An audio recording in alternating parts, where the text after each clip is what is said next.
In this video, I'm going to reveal some of my favorite wines that sell for around $40 per bottle, give or take. There's a variety of countries and regions represented, and there's both red wines and white wines, so there should be something for everyone. If you have any suggestions for tremendous wines that sell for around $40 per bottle, please let us know in the comments below. First up is one of my absolute favorite Nebbiolo-based wines. While I typically have a purchasing maximum of 3 or at the most 6 bottles per wine, I was so enamored with the 2016 vintage of this wine that I backed up the truck and purchased almost 2 cases of it. It's that good a value, and I'm glad that I did, as I've been dipping into them recently, and they're showing phenomenally well. This is a wine that comes from Produttori del Barbaresco. Their flagship, Produttori del Barbaresco, sells for around $40 per bottle, and the 2022 vintage has been highly acclaimed and is available in the market now. Produttori del Barbaresco is a cooperative, but it's a high-quality one. There's a little bit more than 50 members, and collectively they control about 1/6 of the total vineyard area in Barbaresco, including some extremely prestigious parcels. The cooperative has excellent management, and they ensure high quality through a number of protections. Among other things, they vary their pricing annually, and they pay based on quality, not quantity.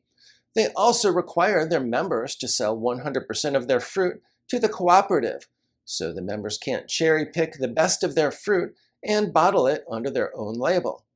The great thing about the 2022 vintage is that while they are producing some of the reservas, they're not making very many of them. So a lot of the fruit that would many times go into the reservas is all going into the classic bottling. You can expect flavors and aromas of dark cherry, licorice, roses, earth, mixed herbs, and spice. This wine is definitely better with at least a couple additional years of bottle age, but in a pinch, I've enjoyed it young with a healthy decant and a meal. This is a wine that punches well above its $40 price point and compares favorably with many Barbarescos and even some Barolo that sell for much higher price tags. Next up is a wine that comes from one of the producers that's a pioneer in Willamette Valley. Despite the relatively reasonable price point, this wine includes an impressive 60% of fruit from vines that average more than 57 years of age. So the next top wine for $40 a bottle is the 2023 Irie Vineyards Willamette Valley Chardonnay. This wine comes from certified organic fruit that was fermented with indigenous yeast, and it matured on the lees for around 11 months with no batonnage in only about 10% new French oak. You can expect flavors and aromas of stone fruit, lemon, almonds, and honey. This is wine that has vibrant acidity and a complex finish. What I particularly enjoy about this wine is that it has a sense of place. It's not trying to be either a California Chardonnay or a Burgundy. Next up is a Bordeaux that comes from a producer based in Pessac-Léognan that's been on a quality upswing for a number of years. I've had a chance to try these wines a few times in the last couple of years at various trade events, and I've been extremely impressed. While this producer makes both red wines and white wines, today I'm featuring a Rouge from the 2023 vintage.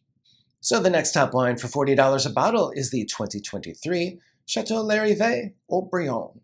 This wine is a blend that consists of around 3/4 Cabernet Sauvignon, 1/5 Cabernet Franc, and 5% Merlot.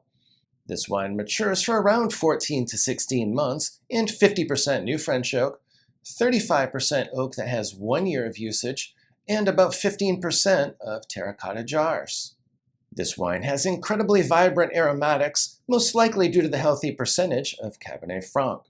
It's a mineral-driven wine with flavors and aromas that include blackberry, blackcurrant, smoke, mixed spice, and violets. Despite the fact that this is the current release of this wine that's available now, this wine is already surprisingly approachable, but it will definitely be better with another 4 to 5 years of additional bottle age, and you can enjoy it for 10 to 15 years after that. My new book, Napa Valley Decoded, has been out for about a week now, and it's already a #1 bestseller. This is a comprehensive resource on Napa Valley that will benefit anyone who wants to learn more. Of particular importance to those watching this video is an appendix in which I reveal 24 outstanding Napa Valley Cabernet Sauvignons that consistently over-deliver every vintage at between $40 and $75 per bottle. To learn more, check out the link in the description below. I'm always on the hunt for red Burgundy that offers compelling value. This next wine comes from a producer that's on the rise and which treats their entry-level wine with tremendous care. This is a wine that comes primarily from 45-year-old vines and which offers much more depth and complexity than you would typically find at the $40 price point. So the next top wine for $40 a bottle is the 2023 Patrice Rion Côte Nuit Village Old Vines. In the maturation of this wine, they're extremely judicious with the use of new French oak. They only use around 5% or so of new French oak. As such, there's definitely tremendous purity of fruit, which I really appreciate. This is a very well-balanced wine with a long, harmonious finish. In the glass, you can expect flavors and aromas that include blackcurrant, raspberry, whetstone, earth, and mixed spice. This is a wine that's approachable young, but which will probably continue to get better with a couple more years of additional bottle age. Etna Rosso has become one of the most exciting categories in Italian wine. What makes it special is the unique combination of altitude, volcanic soils, and Nerello Mascalese's natural elegance. The next top wine for $40 a bottle captures all of that. It reminds me a little bit of Pinot Noir in terms of its aromatics and its body, a little bit of Nebbiolo in terms of its structure, but it's unmistakably from Etna in terms of its minerality. This is the 2023 Girolamo Russo Etna Rosso Arena. This wine is a blend that consists of 90% Nerello Mascalese and 10% Nerello Cappuccio. These grapes are co-fermented. In the glass, you can expect flavors and aromas that include cherry, raspberry, rose petals, orange peel, mixed herbs, and spice. This impressive wine has depth and concentration, but also lift with vibrant acidity and a little bit of grip from the fine-grained tannins. Really an impressive wine. If you haven't tried an Etna Rosso lately, you definitely want to give this one a try. Puy-Fuissé is a wine region in southern Burgundy that's justifiably getting more attention of late. For example, a few years ago, several of its top sites were promoted to Premier Cru status. Many thought that this elevation would lead to generally higher prices in the region, but fortunately there's still tremendous value to be had, and a number of top wines still fly well under the radar.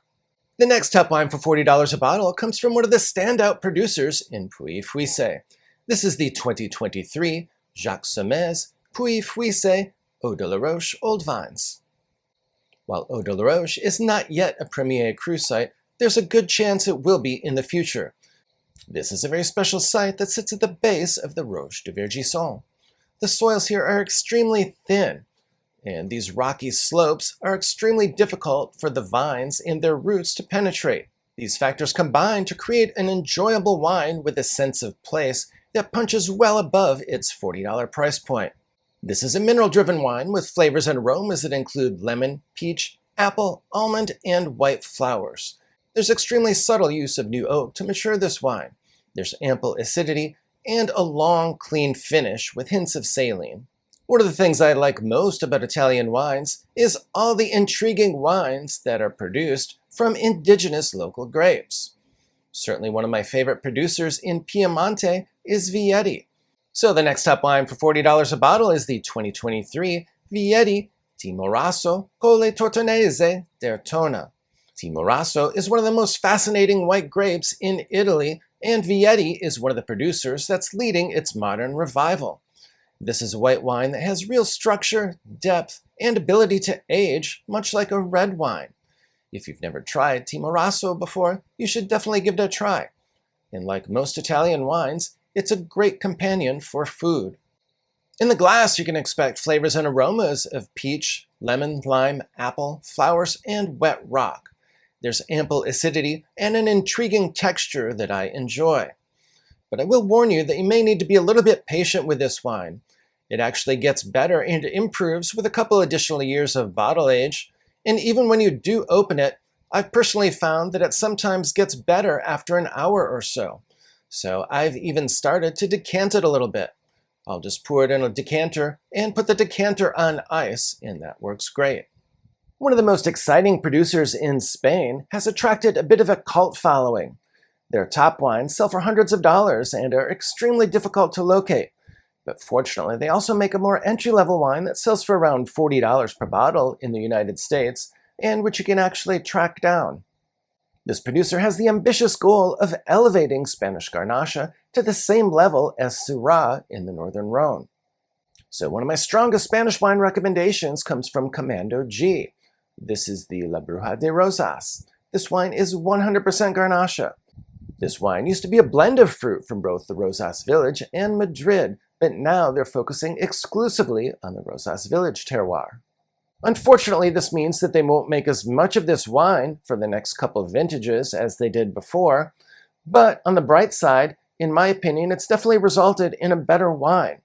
While I enjoyed this wine previously, I think it's taken another step forward by focusing exclusively on fruit from the Rosas village. This fruit tends to be from higher elevation sites and old vines. As such, this wine has a little bit more precision, a better sense of place, and it's more mineral-driven than it was previously. On the winemaking side, they also use some whole cluster fermentation, which adds some intriguing aromatics. The result is an extremely vibrant, expressive example of Spanish Garnacha. You can expect flavors and aromas of wild strawberry, cherry, crushed rock, rose petal, and white pepper. There's fine tannins, ample acidity, and a strong mineral backbone. For about $40 per bottle, this is absolutely one of the best values in all of Spain, and a wine that I cannot recommend highly enough. If you like the sound of the Produttore del Barbaresco wine that I featured earlier in this video, and you'd like to learn more about this outstanding region, the comprehensive video that I did on Barbaresco is one of my favorite all-time videos that I produced. To check it out, watch this video that's linked above.